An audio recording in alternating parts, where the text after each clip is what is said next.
The interim India-US trade deal is still under negotiation. But even before the final agreement is signed, the language around it is already shifting. Just a day after releasing a fact sheet on the proposed deal, the White House quietly revised key sections. References to pulses, digital services taxes, and India's purchase commitments have now been modified or removed. So, what exactly has changed? And what do these edits reveal about the sensitivity of the negotiations?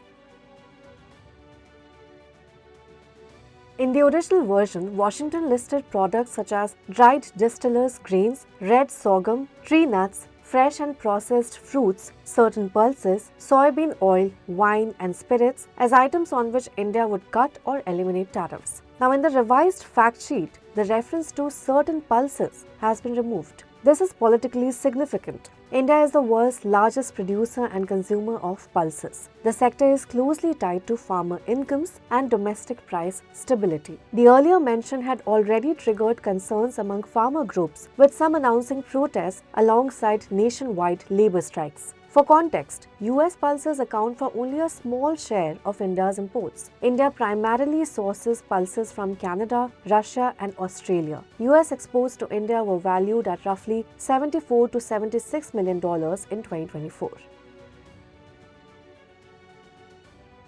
Another notable change relates to India's purchase plans. The original fact sheet stated that India had committed to buying more than $500 billion worth of US goods. The revised version now says India intends to make these purchases. That is a meaningful shift in wording. The proposed purchases are expected to include energy products, technology equipment, coal, aircraft components, and other goods over the coming years.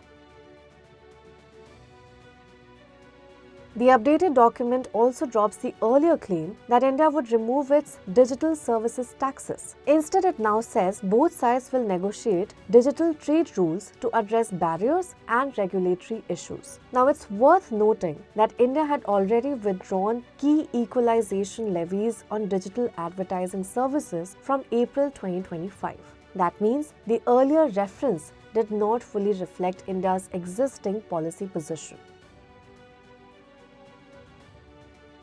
Officials from both sides have indicated that a final trade agreement could be concluded in the coming weeks, possibly by mid-March. But these edits show that key provisions, especially those involving agriculture and large-scale purchase commitments, remain sensitive. The final language and the final concessions will determine how this deal shapes trade, agriculture, and digital commerce between the world's two largest democracies. Follow for more stories.